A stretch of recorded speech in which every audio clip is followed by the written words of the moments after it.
Terus, nah alatnya, tadi kan fase terakhir itu hegemoni. Alatnya untuk menghegemoni apa? Untuk menguasai apa? Alatnya ada dua. Ada perangkat keras, ada perangkat yang lunak. Yang keras itu alat-alat yang bisa memaksa. Kalau yang lunak, alat-alat yang bisa membujuk. Kalau di kelas misalnya barang siapa tidak mau nggarap makalah, nilainya saya turunkan. Ini alat untuk memaksa, terpaksa kamu karena diancam oleh nilai. Kalau yang membujuk, ya mahasiswa itu harus pinter nulis. Oleh karena itu bikinlah makalah, penting loh itu untuk masa depanmu. Nah, itu alat untuk membujuk. Jadi hasilnya sama-sama kamu terpaksa membuat makalah. Cuma yang pertama kamu di-pressure, yang kedua kamu seolah-olah sadar sendiri. Seolah-olah loh ya, karena kadang-kadang wujud kesadarannya kesadaran palsu. Iya, jadi kesadaran palsu itu janjane kamu ya enggak begitu. Cuma karena diprovokasi, ya, karena itu alat membujuk. Nanti yang membujuk itu yang jadi hegemoni. Sementara yang alat-alat yang keras, yang memaksa itu jadi namanya dominasi. Yang dominasi itu kalau negara ya polisinya, kehakimannya, kejaksaannya, tentaranya, TNI-nya, Densusnya, itu perangkat pertama. Kalau yang perangkat kedua mungkin lewat pendidikan, lewat lembaga agama, dan lain-lain. Jadi istilahnya nanti coercion sama consent. Coercion itu pemaksaan, kalau consent itu izin, kesepakatan. Ya, saya setuju. Untuk bisa setuju kan harus dibujuk, tidak dipaksa. Jadi tadi ya ada perkembangan masyarakat dari merasa satu level, kemudian merasa satu kelompok, kemudian mendominasi, menghegemoni kelompok yang lain. Ini bisa terjadi untuk menghegemoni, mendominasi kalau punya dua alat. Atau salah satunya. Bisa alat keras dan lunak atau alat keras saja dan alat lunak saja. Kamu sama temenmu mungkin agak susah mendominasi. Yang bisa menghegemoni. Menghegemoni itu ya dibujuk pelan-pelan biar mau. Kalau mendominasi diperintah. Yang bisa merintah biasanya yang punya fasilitas, punya kekuasaan. Misalnya satu kos, yang satu punya motor, yang satu tidak punya motor. Terus kalau ke kampus, akhirnya kan yang tidak punya motor bareng yang punya motor. Nah itu punya kuasa sudah untuk mendominasi yang tidak punya motor. Aku lagi bikin makalah kok susah sekali ya, mbok kamu bikinin. Kalau tidak kamu bikinin besok tidak tak anter loh. Itu dominasi sudah. Gitu loh.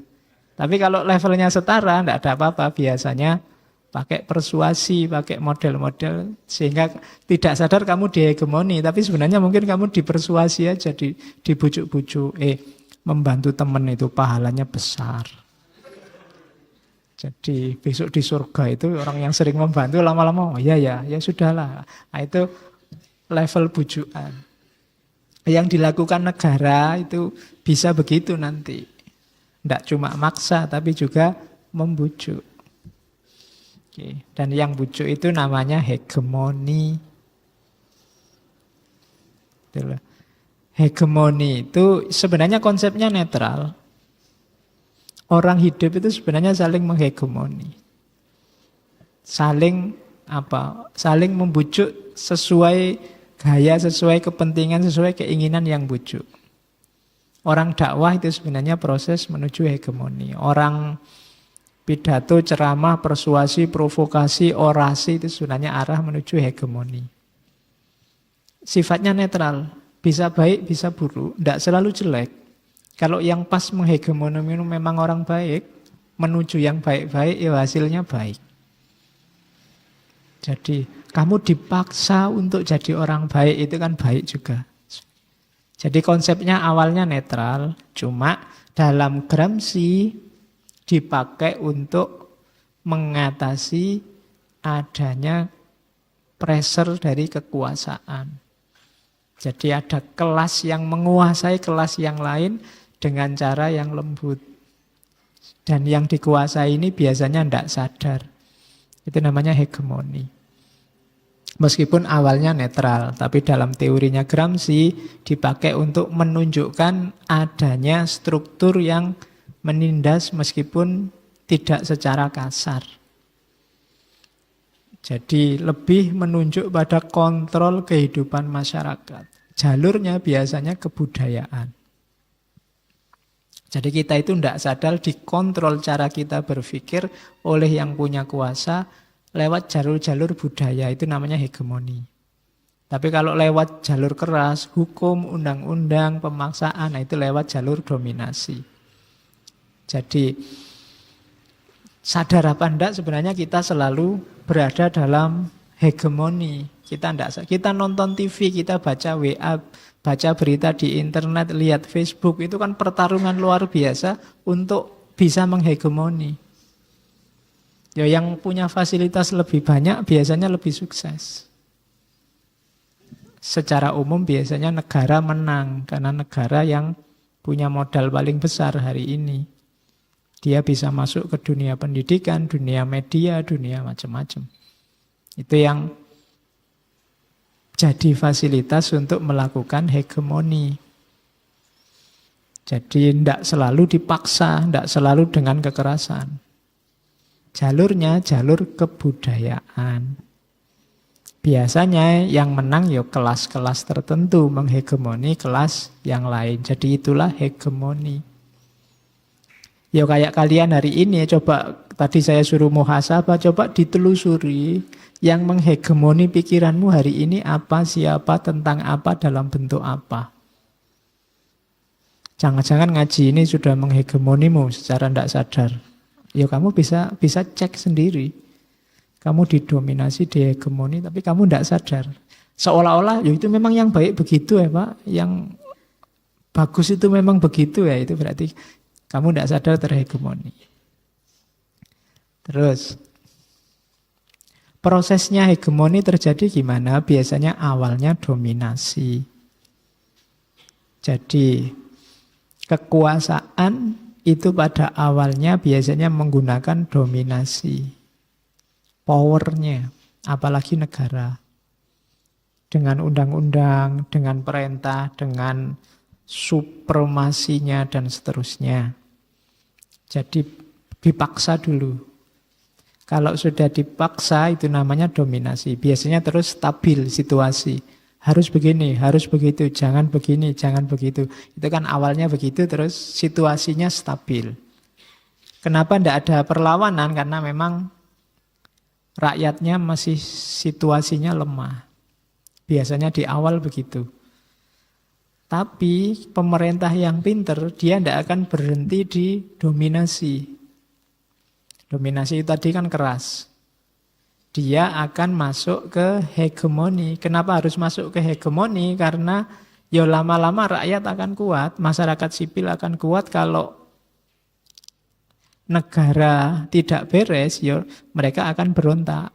Biar tidak berontak, ambil jalur hegemoni.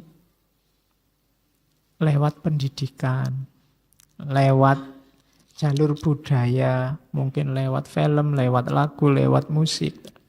Itu jalur hegemoni. Dan sifatnya hegemoni apa? Intelektual dan moral. Intelektual itu berarti caramu berpikir diarahkan. Moral itu berarti komposisi, perspektif tentang mana baik dan mana buruk diatur. Kalau ini baik, kalau ini buruk, itu secara nggak sadar didiktekan padamu.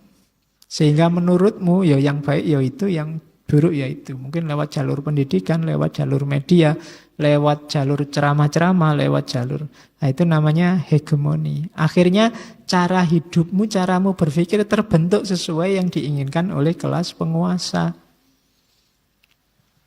Itulah hegemoni. Awalnya mungkin dipaksa. Ya kayak Pokoknya dipaksa dilarang merokok, itu kan dipaksa. Merokoklah di tempat tertentu, itu kan dipaksa. Tapi kalau hanya pakai jalur ini, tidak akan tahan lama. Orang mungkin bisa mengkritik, nyari dalil, nyari argumen bahwa ngerokok itu hak asasi, macam-macam. Untuk ngimbangi ini apa? Masuk lewat jalur budaya. Mungkin lewat pendidikan, lewat fatwa agama, lewat... Ini namanya hegemoni. Lewat tulisan di majalah, di koran, di internet, di WA, di Facebook, terus akhirnya kamu terhegemoni, sudah merasa, oh ini yang benar, itu yang salah. Kamu tetap nggak bisa, tapi kan memang yang benar begitu Pak, ya, karena kamu sudah terhegemoni. Itu konsep hegemoni, contohnya saja. Jadi hati-hati, kalau lewat dominasi mendeteksinya gampang, karena jalur keras.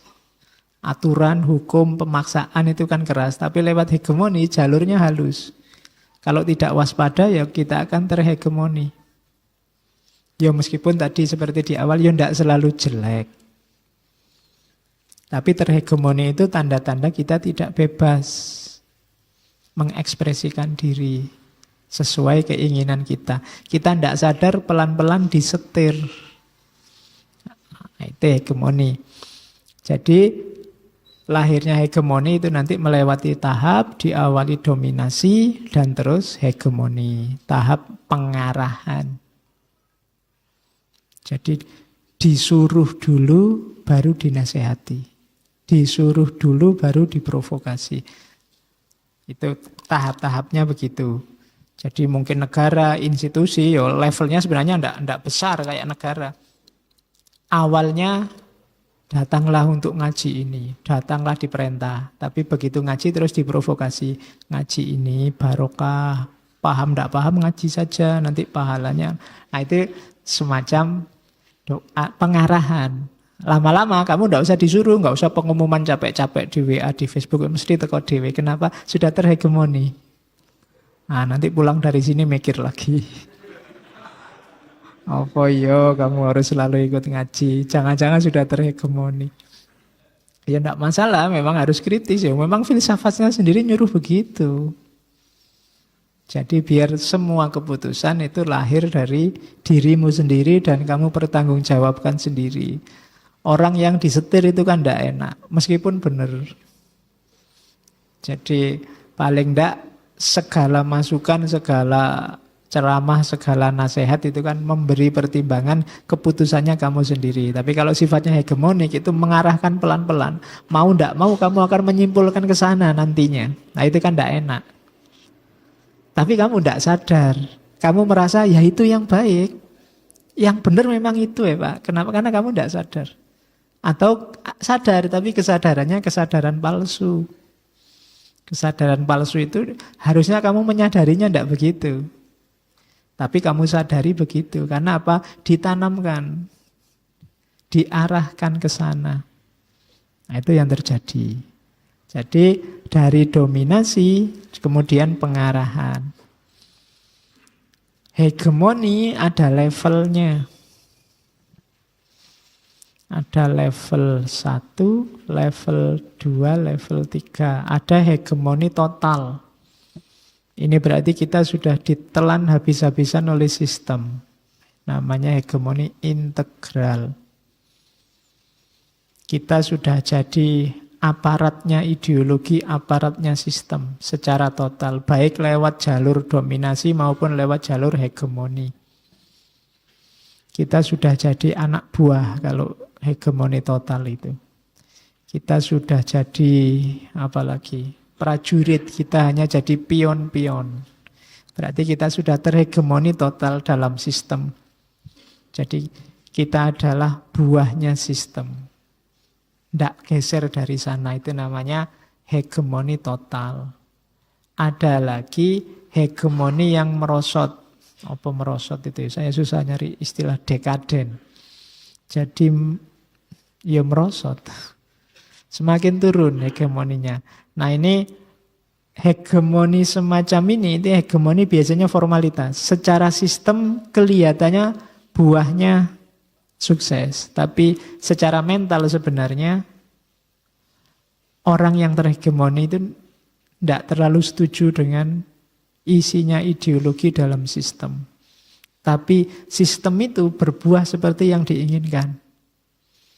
Tadi tidak semua orang sepakat, mungkin ya ikut karena terpaksa saja atau ikut untuk formalitas saja. Ini lama-lama tidak akan dipercaya ideologinya, hegemoni akan rontok. Itu namanya hegemoni merosot. Ya kayak kamu ngaji ini, kalau ngaji formalitas kok Pak daripada nganggur aja. Nanti kalau ada, itu berarti militansinya kurang. Kenapa? Karena mentalnya tidak ikut. Kesininya ya kelihatannya berbuah, tapi sebenarnya enggak. Karena dalamnya enggak ikut. Nanti kalau ada momen yang berbeda, yang cocok, langsung ganti ke sana. Berarti hegemoninya merosot. Kayak pacaran, ya masih apel, masih WA, tapi sudah enggak ada rasanya. Jadi sebelum ada gantinya, ya sini dulu lah. Tapi nanti kalau ada ya. Nah, itu namanya hegemoni merosot. Sudah enggak, kalau hegemoni total itu kan pokoknya 100% hanya dia. Lahir batin wis pokoknya. Hidup mati. WA, Facebook, internet semua, Instagram semua gambar dia, enggak ada yang lain. Nah, itu sudah hegemoni total itu pokoknya. Ya. Cara hidupmu, cara ekspresimu, pokoknya yang terbayang dia terus ya sudah. Dirimu sudah habis terhegemoni berarti. Nah, ada yang merosot. Merosot itu ya ketoke sih pacaran ya masih saling menyebut, masih saling WA, masih saling say hello, kalau mau tidur masih tanya sudah tidur gitu. Terus jawabannya sudah tapi bisa jawab. Terus yang sini bilang I miss you, sana I miss you too. Terus miss you too lagi, rantai-entek. Jadi tapi ternyata di dalamnya tidak ada rasanya, yaitu cuma nunggu momen aja pokoknya. Kalau ada yang lain yang lebih sip ya tak tinggal. Nah, itu namanya hegemoni merosot. Ada lagi hegemoni minimum. Jadi hegemoni minimum itu ya memang kompak, kesatuan ideologisnya masih ada, tapi negara sudah tidak boleh campur tangan lagi. Jadi secara resmi mungkin masih pacaran, wong belum ada gantinya, tapi kalau ini sudah ndak jemput lagi, ndak sering WA-an lagi, sudah. Nah, itu berarti sudah minimum. Sudah nggak saling say hello lagi, tapi ya putus juga belum. Jadi goodbye juga belum, ya masih sok sekali-sekali jemput lah, sekali-sekali gue pantes-pantesan. Nah, itu hegemoninya minimum. Jadi ya coba yang punya pacar dicek ya, sudah hegemoni total apa hegemoni merosot apa hegemoni minimum. Kalau minimum itu sudah kurang dikit lagi sudah wallahu a'lam bishawab. Jadi sudah mau selesai. Nah, negara juga begitu. Kalau ada negara yang hegemoni total, rakyatnya full service 100%. Baik lewat jalur dominasi maupun lewat jalur hegemoni. Ada yang merosot. Merosot itu ya rakyatnya sih masih menjalankan kewajiban-kewajiban sebagai warga negara. Tapi keterikatan, rasa memilikinya mulai perlahan-lahan luntur. Ada yang hegemoni minimum. Ini sudah, kalau bisa misah aja deh, nggak usah negara ini. Itu berarti hegemoninya minimum. Sudah tidak kuat, sudah benci luar biasa sama negaranya. Itu berarti negara sudah mulai kehilangan kekuasaan atas rakyatnya. Nah, itu tingkat-tingkatan hegemoni. Terus, isinya hegemoni apa? Ideologi. Yang menghegemoni tadi apa sih? Ideologi. Yang membujukmu sehingga cara hidupmu seperti yang diinginkan oleh sistem. Itu apa? Ideologi-ideologi. Ya contoh kecil, kayak dulu zaman Orde Baru ada penataran P4. Itu kan sebuah struktur ideologi yang harus kamu ikuti dengan segala cara, dengan segala jalan. Ada jalurnya, lewat jalur pendidikan, lewat jalur pemerintahan, lewat jalur hukum. Nah, itu ideologi. Dan tidak ada fase politik yang tanpa ideologi. Setiap fase politik ada ideologinya dan semuanya mengusahakan untuk menghegemoni. Ya tadi contohnya Orde Baru, tapi semua orde yang lain juga menawarkan ideologinya masing-masing. Dan ingin menghegemoni, kalau negara menghegemoni warganya. Itu pasti. Jadi ideologi itu apa isinya? Ya kepentingan kelompok yang berkuasa, yang dominan. Jadi yang cocok sama kepentingannya yang punya kekuasaan. Kalau pakai definisinya Gramsci, interest of dominant group presented as interest of all. Kepentingan kelompok dominan yang ditampilkan sebagai kepentingan semua orang. Jadi ideologi itu ya ideologinya yang menang pasti. Yang itu kemudian dilegalisir, kaya ijazah ya, disahkan sebagai ideologi negara. Kalau itu negara atau ideologi mayoritas, ideologi semuanya kalau dalam lembaga.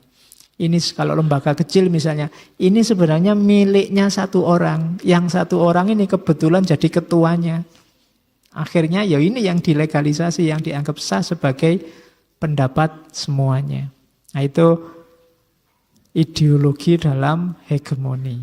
Jadi ideologi itu kan biasanya berawal dari dogma-dogma kepercayaan, kemudian dirasionalkan, namanya jadi doktrin, kemudian dirumuskan unsur praksisnya. Lahirlah dia jadi ideologi.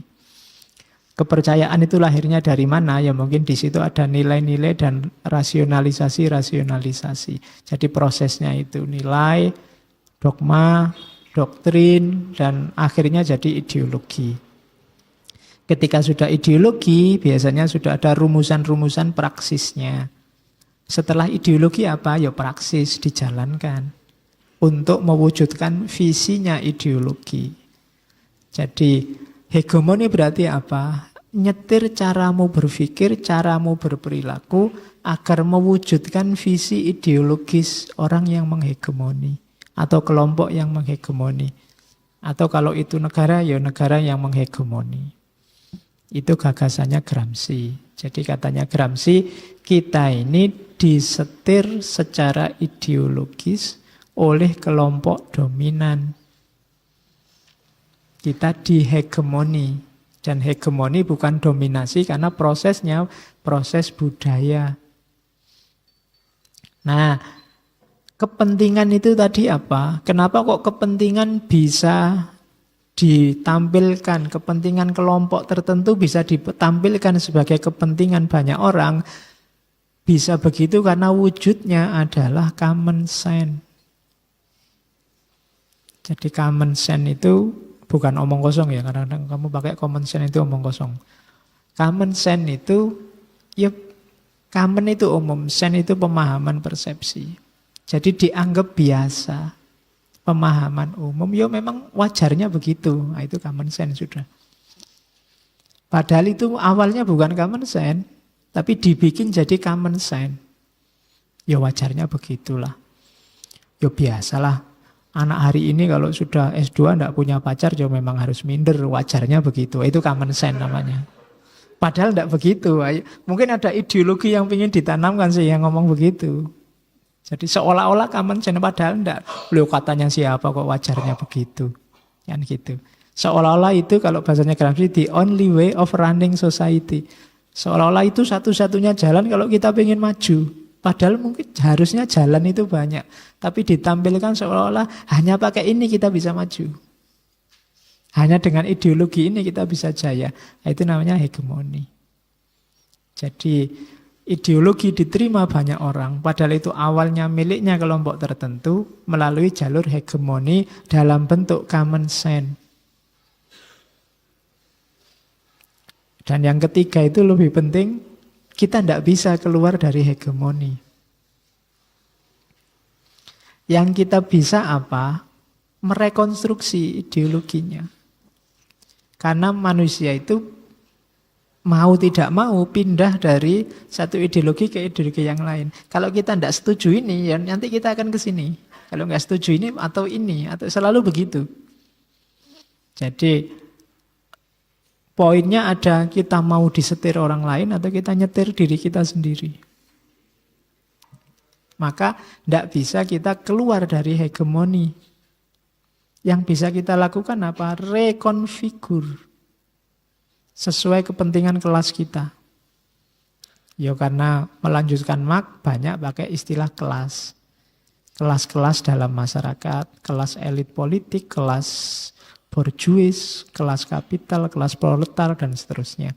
Jadi kita tidak bisa keluar dari hegemoni, tapi kita bisa menstruktur ulang, menyusun ulang agar cocok sama kepentingan kelas kita. Kita gunakan saja ideologi itu untuk kepentingan kelas kita. Itu maksudnya Gramsci. Terus, common sense itu cirinya apa? Biasanya, biar kita tidak terjebak, munculnya dari lingkungan sekeliling kita. Sering disebut sebagai pengetahuan umum. Dan kita anggap biasa, ya memang itu yang benar-benar terjadi. Yang kedua, common sense itu dengan definisi itulah, dengan pemahaman itulah kita berkomunikasi dengan orang lain. Itu biasanya common sense. Misalnya PKI, istilah PKI di Indonesia, P itu kan harusnya partai. Tapi di Indonesia orang bisa disebut PKI. Meskipun organisasinya tidak ada, tapi orangnya kamu PKI ya. Satu orang itu bisa jadi partai. Loh iya kan? No, kalau kamu komunis ya itu masuk akal. Bisa kamu partai komunis ya. Lah saya cuma satu kok jadi partai. Tapi kita paham maksudnya, ya biasa itu. Itu namanya common sense. Seolah-olah normal saja, padahal kalau dipikir-pikir kok iya ya. Itu namanya common sense. Jadi, dan kita berkomunikasi dengan itu. Kalau pakai definisi yang berbeda, orang malah bingung. PKI harusnya partai komunis, saya punya definisi sendiri Pak. Saya PKI itu penggemar kopi Indonesia Pak. Jadi, kamu PKI ya, kamu penggemar kopi ya. Oh ya oke sih, kamu hati-hati. Kamu pakai definisi berbeda, kamu bisa ditangkap polisi. Kamu koar-koar di Facebook, saya ini PKI ya, kamu bisa ketemu polisi. Meskipun ketika diinterogasi, loh Pak, PKI saya penggemar kopi maksudnya Pak. Tidak bisa, tetap kamu diinterogasi. Kenapa? Kamu berbeda dengan common sense. Orang di sini cara berkomunikasinya tidak begitu. Hati-hati, kan gitu. Karena common sense-nya tidak begitu. Nah, ideologi yang hegemonik tadi masuknya lewat jalur common sense ini. Dianggap biasa. Justru yang berbeda dianggap salah. Padahal tidak pasti salah. Ya memang bisa kan. PKI diartikan begitu. Sama kayak TPA. TPA itu bisa Taman Pendidikan Al-Quran, bisa tempat pembuangan akhir. Itu kan susah, mendaftarkan anak kok di TPA. Itu kan jawabnya susah itu. Ya kamu harus pahami common sense-nya, itu sedang ngomong tentang apa. Oke, jadi ya biasanya isinya sistem pengetahuan dan tidak diterima secara tidak kritis. Tidak pernah dibahas lagi, ya biasanya begitu ya begitu. Nah, itu jadi itu namanya common sense. Hidup kita itu sebenarnya penuh dengan common sense. Yang kalau diteliti satu-satu, mungkin banyak yang harus dikritisi. Jadi karena kita sendiri sering tidak kritis terhadap common sense ini. Cuma ya hati-hati juga, karena kalau kita keluar dari mainstream, keluar dari common sense, kita tidak bisa berkomunikasi dengan orang lain. kita bisa disalahpahami. Oh itu kan makanya perjuangan itu bukan perjuangan tiba-tiba kita beda atau revolusi terhadap yang sudah ada, tapi harus pelan-pelan. Dari semula dihegemoni, kita harus melepaskan diri dari hegemoni itu. Dari disetir orang lain yang seperti saya bilang tadi, ayo kita setir sendiri hidup kita. Nah, nanti dari situ nanti lahir istilah kalau di Gramsci negara integral. Negara integral itu ya negara yang komplit dia. Kekuatan dominasinya dahsyat, kekuatan hegemoninya juga dahsyat. Negara ini bisa melahirkan tadi statolatri. Jadi orang itu mau tidak mau pasti terus angkat topi karena dia powerful sekali, negara integral. Sama nanti juga ada kelompok kedua, negara merosot. Negara merosot itu tujuannya tercapai, cuma para pelakunya tidak merasa memiliki, tidak merasa terikat dengan sistem. Atau ya yang terakhir, negara minimal. Sudah tidak punya peran apa-apa lagi. Semuanya serba dikuasai, semuanya serba diatur. Nah, itu jenis negara sebenarnya. Terus, nah, betapa dahsyatnya hegemoni tadi, tapi dia juga ada kelemahannya. Itulah yang bikin kita harus melakukan counter hegemoni, katanya Gramsci. Inilah celah kita bisa melawan hegemoni. Misalnya, celah itu yang pertama, kelas penguasa itu pasti minoritas. Minoritas itu maksudnya jumlahnya sedikit. Dari 250 juta rakyat Indonesia, yang jadi elit penguasa kan paling berapa? Berapa ratus ribu lah paling sebanyak-banyaknya. Kan nggak mungkin pemerintah itu lebih banyak dari rakyatnya. Ya maksud nanti ada organisasi pengurusnya 12, anggotanya 3. Apa ya tadi pengurus? Tiap hari kerjaannya rapat. Yang diurusi 3 orang. Nah, selalu biasanya pengelola itu minoritas. Jumlahnya kecil. Oleh karena itu sebenarnya real power-nya itu tidak besar. Yang dilakukan kemudian apa? Biasanya merangkul kelompok besar. Biasanya yang dirangkul itu kelompok kelas menengah. Terus melakukan kompromi-kompromi ideologis. Di titik ini hegemoni bisa terancam. Lewat jalur apa? Kompromi-kompromi tadi. Karena kalau dia mau sendirian, tidak akan tangguh. Kayak di Indonesia itu kan partai kan sering koalisi-koalisi. Meskipun kadang-kadang platformnya beda. Yang satu arahnya kemana, tapi bisa kompromi-kompromi. Karena kalau sendirian dia kecil. Minoritas. Jadi kelompok yang menghegemoni itu kan tadi kelompok penguasa. Penguasa ini kan kecil. Dia butuh dukungan besar. Nah, untuk dapat dukungan besar, dia sering melakukan kompromi-kompromi. Ya deh, tidak harus begitu, yang penting itu namanya kompromi. Tidak sekaku itulah, yang penting kamu jadi temanku ya. Itu celah untuk meruntuhkan hegemoni. Jadi ideologi tadi sudah bukan harga mati lagi sekarang. Toh bisa dikompromi. Yang kedua, itu dari kelompok elitnya. Dari kelompok proletarnya, orang-orang proletar itu biasanya kesadarannya ganda. Jadi kesadaran ganda itu karena memang orang kecil itu kan sering bingung. Kenapa mereka sering bingung? Kelompok kecil ini sering diombang-ambingkan. Yang pertama oleh gagasan-gagasan besar. Mereka sering kalah oleh ide-ide dari orang-orang besar, kelompok elit, kelompok borjuis. Ya mereka orang kecil kan enggak punya waktu banyak untuk mikir, untuk jadi pinter. Sehingga tiap hari digempur isu-isu luar biasa, bingung dewe, akhirnya ya wis manut saja.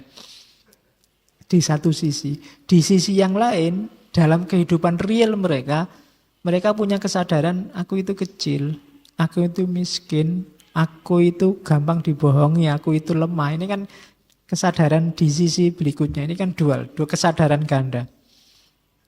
Ini celah juga bahwa meskipun orang kecil itu sudah terhegemoni sedemikian rupa, masih ada celah untuk meruntuhkan hegemoni itu. Menyadarkan mereka atas kondisi real hidup mereka. Ingatkanlah bahwa sampean selama ini ditindas, meskipun tidak sadar, sampean selama ini itu mengingatkan kesadaran yang satunya. Meskipun ada di kesadaran yang satunya, terombang-ambing hidupnya oleh konsep-konsep besar dari kelompok borjuis. Kita menuju masyarakat yang tertib, adil, makmur. Kita sedang menuju keadilan sosial. Itu konsep-konsep besar yang bikin mereka bingung. Kita menuju pemerataan, kita menuju tata masyarakat yang gemah ripah lo jinawi kita. Konsepnya apa wae oke. Sehingga mereka kadang disuruh ngalah, kadang disuruh ini demi kepentingan orang banyak, kadang disuruh naik. Di sisi yang lain mereka berhadapan dengan kenyataan hidup mereka yang sengsara. Nah itu kan ada kesadaran double. Di situ kita bisa masuk. Sama kayak elit penguasa tadi. Harusnya mereka menguasai, menghegemoni, tapi ada kepentingan bahwa mereka butuh dukungan mayoritas sehingga melakukan kompromi-kompromi. Dua celah inilah kita bisa masuk dan melakukan namanya counter hegemoni.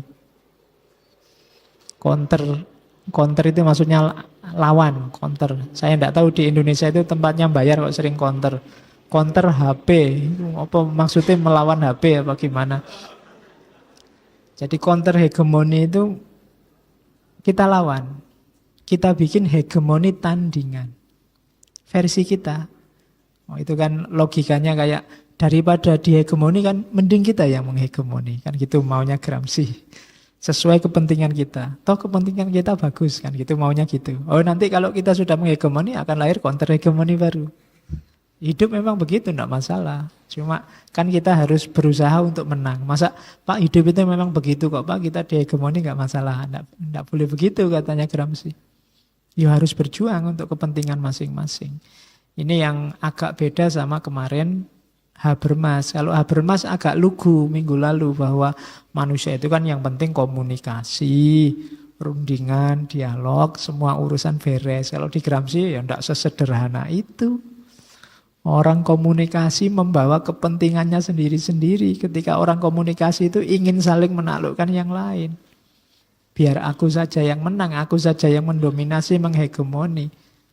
Kalau di Habermas kemarin kan segalanya selesai dengan komunikasi. Urusan lancar, kita sesama manusia kan harus rundingan toh, bukan kayak benda kan gitu dok. Tapi ini lanjutannya dari Gramsci ya, tidak sesederhana itu. Ruang publik itu tidak selugu itu. Hanya dengan komunikasi terus banyak masalah selesai. Ada kepentingan beragam yang tawuran di situ. Saling ingin mengobjekkan, saling ingin menghegemoni.